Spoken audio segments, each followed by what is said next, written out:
Pega a sua Bíblia no Evangelho de Lucas, capítulo 1, versículo 26 em diante. Diz assim a palavra de Deus. Vamos ler até o 38.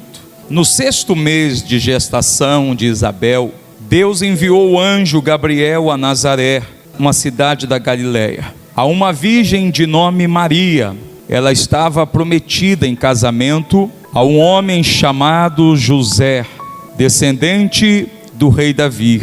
Gabriel apareceu a ela e lhe disse: alegre-se, mulher favorecida, o Senhor está com você. Confusa, Maria tentou imaginar o que o anjo quis dizer. Não tenha medo, Maria, disse o anjo, pois você encontrou favor diante de Deus. Ficará grávida e dará à luz um filho e o chamará Jesus. Ele será grande e será chamado Filho do Altíssimo. O Senhor Deus lhe dará o trono de seu antepassado Davi, e ele reinará sobre Israel para sempre. Seu reino jamais terá fim. Maria perguntou ao anjo: como isso acontecerá? Eu sou virgem. O anjo respondeu: o Espírito Santo virá sobre você, e o poder do Altíssimo a cobrirá com a sua sombra. Portanto, o bebê que vai nascer será santo e será chamado Filho de Deus. Além disso, sua parenta Isabel ficou grávida em idade avançada. As pessoas diziam que ela era estéril, mas ela concebeu um filho e está no 6º mês de gestação, pois nada é impossível para Deus. Maria disse: sou serva do Senhor, que aconteça comigo tudo o que foi dito a meu respeito. E o anjo a deixou. Mas a minha palavra, aquilo que o Espírito Santo quer nos trazer hoje, eu quero tratar hoje sobre um tema: ele precisa nascer em sua vida. Eu quero falar pelo menos de 4 pontos que são necessários que nós venhamos entender, compreender, para que Jesus possa habitar na sua vida e cumprir o propósito para o qual você nasceu. A Bíblia nos fala lá no livro de Efésios 1:4, nos diz que mesmo antes de criar o mundo, Deus nos amou e nos escolheu em Cristo para sermos santos e sem culpa diante dele. Antes que o mundo fosse criado, Deus me escolheu para um propósito, para realizar um propósito em Cristo. E diz a palavra de Deus que é exatamente isso que Maria está vivendo. Lá numa cidadezinha chamada Nazaré, no lugar que, por tradição, os judeus, quando encontraram Natanael e ele foi ao encontro de Jesus, Natanael interpelou quem o chamou e disse que Jesus era o homem de Nazaré. Ele perguntou: pode porventura vir de Nazaré alguma coisa boa? Porque era uma cidade de pessoas humildes, era uma cidade de pessoas sem muitas condições financeiras, era uma cidade esquecida, tanto pelos judeus como também pelo Império Romano. Eles não faziam muito caso. E diz a Bíblia que naquela cidade de Nazaré, Deus envia o anjo Gabriel a uma jovem, e que diz a palavra de Deus que era comprometida. E quando chega aquela jovem, o Senhor então o anjo disse para ela: não temas, Maria, pois achartes graça diante de Deus, fostes favorecida diante de Deus. Você achou graça diante do Senhor, então alegre-se, pois o Senhor está com você. Todo o propósito que Deus criou desde a fundação do mundo dependia da disposição de uma moça. Às vezes você olha em sua volta e você questiona fatos, acontecimentos, você questiona o mundo como ele está, você questiona o bairro que você mora como está, a cidade que você mora como está. Você diz: ah, quanta violência, quantas desgraças, quanta miséria. Mas você já se olhou e se perguntou se porventura Deus um dia não te visitou, não apareceu a você e falou com você através de uma palavra, através de um evangelismo pessoal, que alguém te visitou e te conversou com você, e você, diante daquela pergunta que Deus está te fazendo, dizendo: você foi favorecido, você achou graça diante de Deus.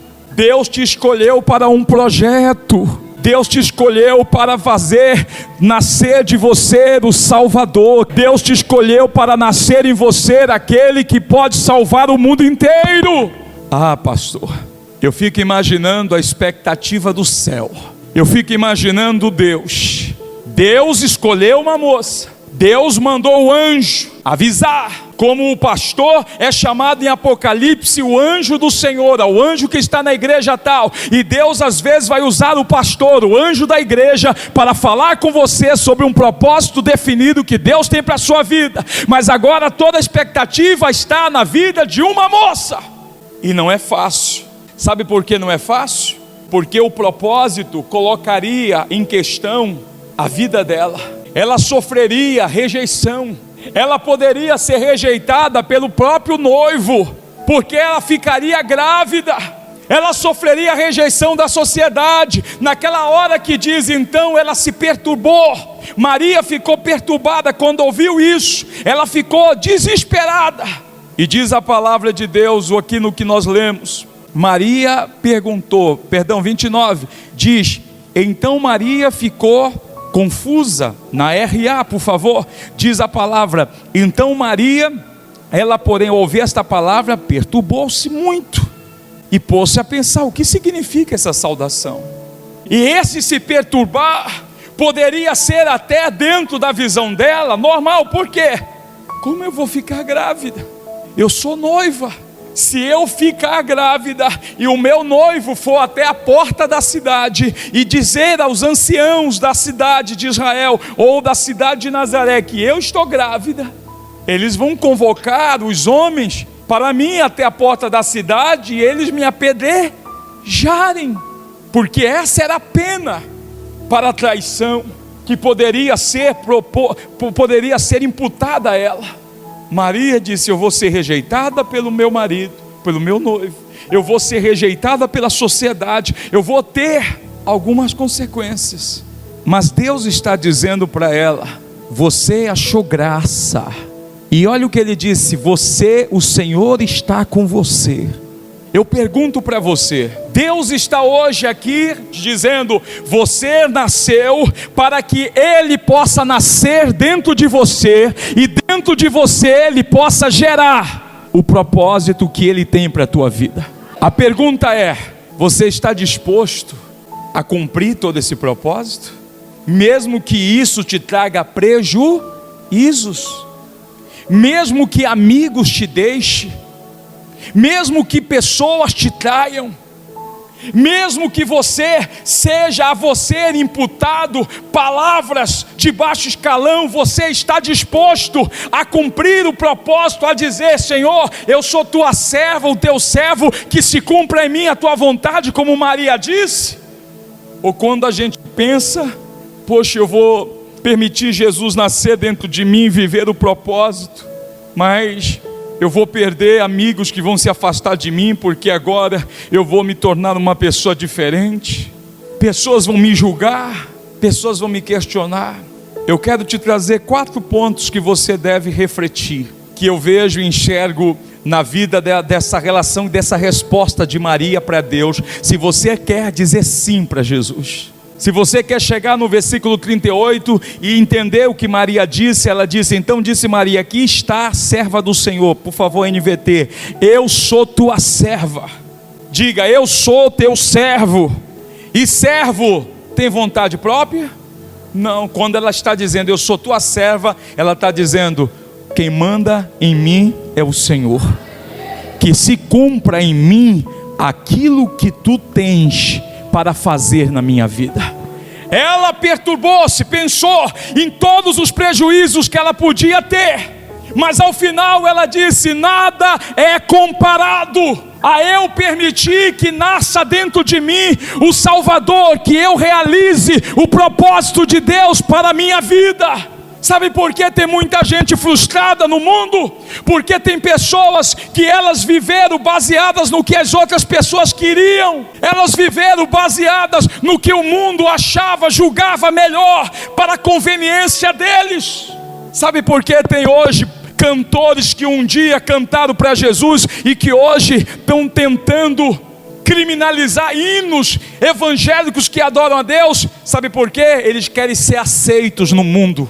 E quando uma pessoa quer ser aceita no mundo, ela nega a sua própria fé. Quando uma pessoa quer ser aceita no meio do trabalho que ela vive, ela começa a chamar palavrão porque todo mundo chama. Ela começa a beber porque todo mundo bebe. Ela começa a abdicar da sua fé para ser aceita pelos seus amigos, pelos seus colegas. Então é muito mais fácil. Só que quando a gente entrega a nossa vida a Jesus, é diferente. Aí você procura aquele jovem que 20 anos, de 15 anos, ele quis ser aceito na escola que ele vivia, na universidade. Ou o rapaz, o homem de 40 que queria ser aceito pelos amigos no trabalho, que ele queria mostrar sua hombridade como todos os outros. O jovem na academia, a moça na academia que queria ser aceito pelo meio, e aí negou a sua fé, abdicou da fé. Quando chega a um ponto da vida, ele olha para trás e a única coisa que ele percebe é um vazio. Porque ele viveu a sua vida querendo ser aceito pelo mundo e não cumpriu o propósito de Deus. E uma pessoa que não cumpre o propósito de Deus para o qual você nasceu, ela vai viver vazia. Você sabe qual é uma idade que a mulher começa a se cobrar, olhar para trás? A psicologia diz que a mulher, ela começa a olhar para trás a partir dos 27, 30 anos. Ela começa a olhar, se ela é casada, ela começa a dizer: o que é que eu consegui até hoje? O que é que eu tenho? O que é que eu construí? Ah, mas nos 20 é oba, oba, aleluia, aleluia. Mas quando chega nos 30, ela começa a se cobrar. O homem passa um pouco mais. Mas quando chega entre os 35 e os 40, ele também começa a ter crise existencial. Ele começa a se questionar. Sabe o que é isso? Quando esses questionamentos vêm, é quando eu passei os primeiros 20 anos da nossa vida. Diz a psicologia, você tem 20 anos da sua vida para você aprender. A segunda fase é os próximos 20 anos. Você tem de 20 aos 40 anos para você amadurecer. E dos 40 aos 60 anos, espera aí, pastor, eu agora aprendi, amadureci ou não, e agora dos 40 aos 60 eu vou viver. Ou as consequências, ou viver de boa, abençoado, próspero, porque eu aprendi e amadureci, a vida me ensinou. Ou eu vou continuar tendo um problema na minha vida, crise existencial. Quando uma pessoa chega nos 40 para frente, e eu posso dizer que eu tenho 42, eu não tenho essas crises porque desde cedo, quando eu perdi a minha mãe, eu aprendi. Não tive crise de adolescente porque na minha adolescência eu tive que aprender a viver. Com 16 anos eu já era pastor. Não tive crise existencial. Você já viu, às vezes, mulher que passou do tempo e ela quer viver como se ela fosse ainda daquele, e não é mais, já passou o tempo. Às vezes não é querer falar não, mas às vezes é dizer: ei, irmã, já passou a validade. E às vezes é o homem também, que já passou do tempo, mas ele quer viver igual um playboy. Já passou o tempo. Ele começa agora a ter crise existencial, porque ele não aprendeu, ele não amadureceu, e agora ele vê o que? A miséria assaltando a vida dele como um homem armado. Olha para trás, não tem nada, não conseguiu nada. Eu tenho um amigo que ele ganha muito bem, e um dia eu tive que ter uma conversa, porque ele queria comparar a vida dele com a de todo mundo que ele vivia. Ele queria vestir a roupa de marca, ele queria exportar o sapato dos Estados Unidos. Um dia eu tomando café com ele, eu disse para ele: vem cá, rapaz, deixa eu te perguntar uma coisa, o que tu tens? Eu tenho uma filha. E quando tu partir dessa para melhor, eu não sei se vai ser. O que tu vais deixar? O que é que tu conquistou? Eu não tenho nada. Sabe o que aconteceu? Na pandemia, ele perdeu o dinheiro, perdeu os recursos. Sabe o que aconteceu? Ele teve que voltar para a casa da mãe dele, com 40 e poucos anos. Passou a vida toda ganhando dinheiro, e não aprendeu e não amadureceu. Eu não sei porque eu estou entrando nessa linha aqui, mas é para você também entender. Aqui tem muitos jovens, tem muitas moças, muitos rapazes e muitos homens, que você já passou do tempo. Se você já tem mais de 20 anos, você já passou do tempo de querer aprender. Agora você tem que querer amadurecer. E você amadurece com os seus erros e com os seus acertos. Você olha para trás e diz: eu errei, eu falhei, então agora é hora de corrigir os erros e começar a acertar. Então eu estou falando isso para entender. A pessoa chega a parte dos 40, crise de identidade, ela não sabe quem ela é, crise existencial, ela fica perguntando: não sei por que eu nasci, parece que eu nasci para sofrer, não sei por que eu vivo essa vida, se for para viver assim, porque eu não morro logo? Porque ela não tem razão para existir. Mas quando você passa pela fase, Maria era uma jovem, ela era uma jovem, entenda isso. Se Jesus está falando contigo e dizendo: hoje, ou você Maria, você José, você Joana, você Raimundo, achartes graça, porque Deus te escolheu para fazer nascer em você um projeto que Ele idealizou antes que o mundo fosse criado. Ele já tinha essa ideia para a tua vida. Agora depende de você. E aí eu aprendo. A primeira coisa que nós aprendemos aqui é um privilégio receber Jesus em nossa vida.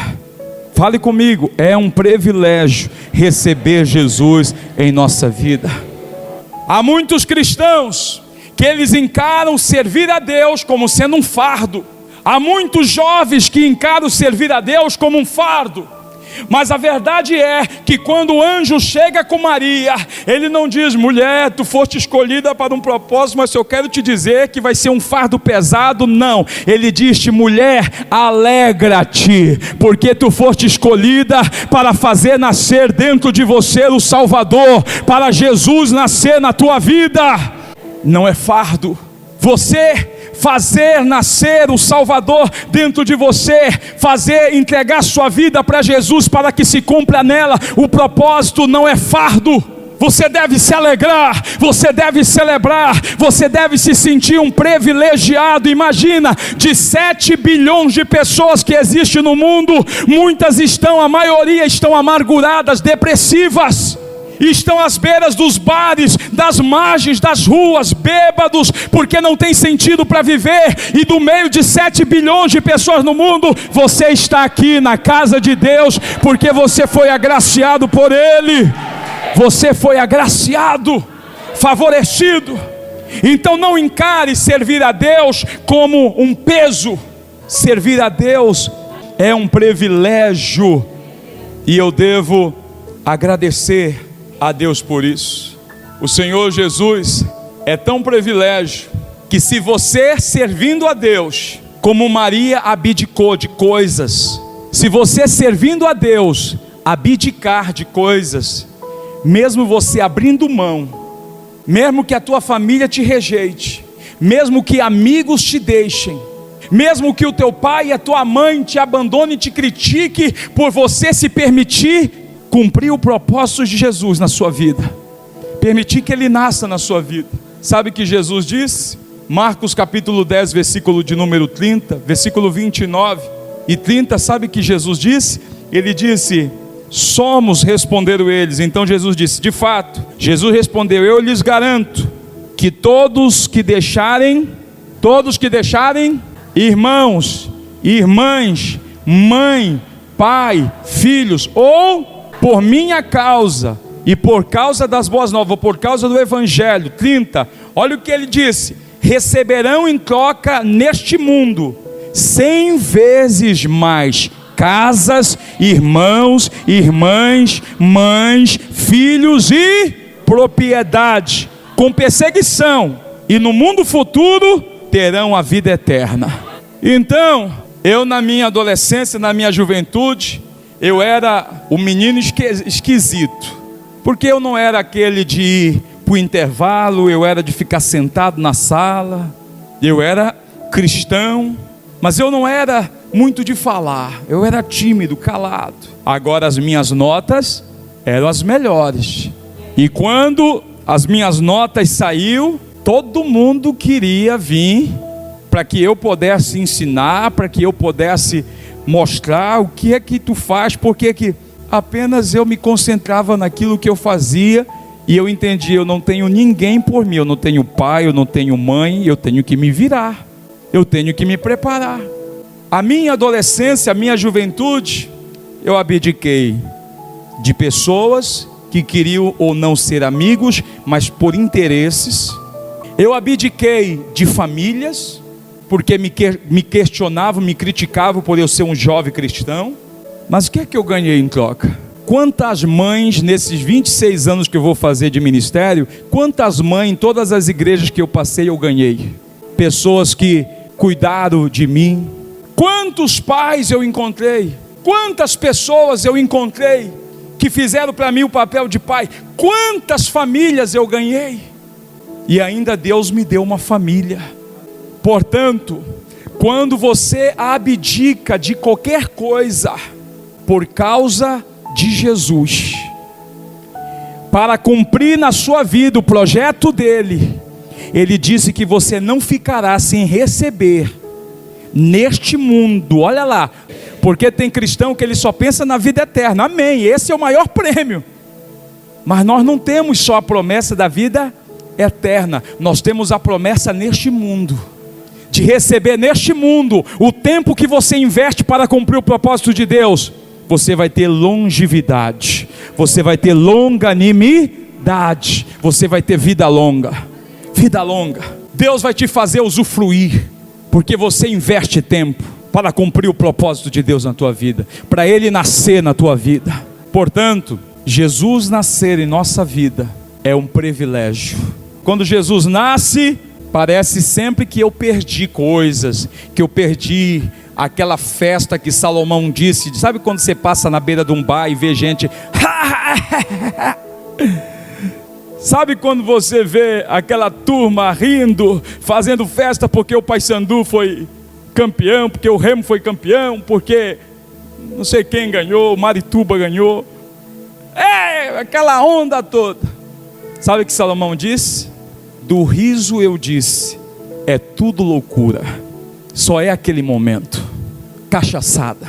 Aí você às vezes pensa, poxa, eu vou ter que deixar de fazer aquilo que eu fazia. Diante do mundo parece que você está perdendo, mas diante de Deus você vai ganhar 100 vezes mais amigos, e amigos de verdade. Maria, ao ouvir esse convite de Deus para ela realizar o projeto de Deus, ela disse, eu sou tua serva, que se cumpra em mim, aconteça comigo tudo o que foi dito a meu respeito. E o anjo o deixou. Eu não sei qual a resposta que você tem dado para Deus durante esse ano, ou durante anos. Deus tem te chamado para viver o propósito dele, e você tem se desviado. Deus tem te chamado para fazer Ele nascer dentro de você, e realizar através de você algo que Ele quer fazer, e você tem tentado fugir dele. Só quero te dizer uma coisa, Deus te ama, Deus me ama, mas Ele não insiste, Ele não insiste. E 2 Crônicas 15, diz a palavra de Deus, no livro de 2 Crônica, então o Espírito do Senhor veio a Azarias, filho de Obed, versículo 2, ele foi ao encontro do rei Asa e disse, ouve-me Asa, disse-lhe ele, ouça-me todo o povo de Judá e de Benjamim, o Senhor estará com vocês, enquanto estiverem com ele, sempre que o buscarem o encontrarão, mas se o abandonarem, ele os abandonará. Deus é recíproco, se você o busca, ele está aqui, mas se você diz não para ele, ele também vai te deixar. E como é que eu digo não? Me esquivando, fugindo. Não quero célula na minha casa, não quero casa de paz na minha casa, não quero me envolver em grupo de mulheres, não quero me envolver em grupo de jovens, não quero compromisso. E Deus não te chamou para esquentar o banco da igreja, Deus não te chamou para ser um religioso. Deus te chamou não para ser um crente, porque crente até o diabo é. Deus te chamou para Jesus nascer dentro de você. Para Jesus nascer dentro de você. E para quando Ele nascer, Ele cumpriu o propósito para o qual Ele nasceu na tua vida. Fazer de você uma bênção para outras pessoas. Fazer de você um ganhador de alma. Fazer de você alguém que Ele possa contar. Que você possa olhar para esta jovem. O anjo não o deixou enquanto ela não deu a resposta. Qual é a tua resposta para Deus hoje? Qual é a sua resposta para Deus hoje? Ele está falando contigo. Ele está te dizendo: fostes favorecido, achastes graça. Qual a tua resposta para Deus agora? Não diga com religiosidade, diga com verdade de coração. Não diga por religiosidade, diga com sinceridade. Se coloque: Senhor, pode cumprir em mim, eu sou teu servo. Faça, aconteça comigo o que foi dito a meu respeito. E o que foi dito a meu respeito? Lá no céu, no dia que você nasceu, no dia que Deus te criou, a tua mãe nem sabia que ela estava grávida. Não tinha ainda nem se formado o embrião no útero dela. E Deus já tinha escrito tudo que Ele tinha para fazer na tua vida. Como diz o Salmo 139, versículo 16. Antes de tudo. Então não adianta. Tudo já está registrado.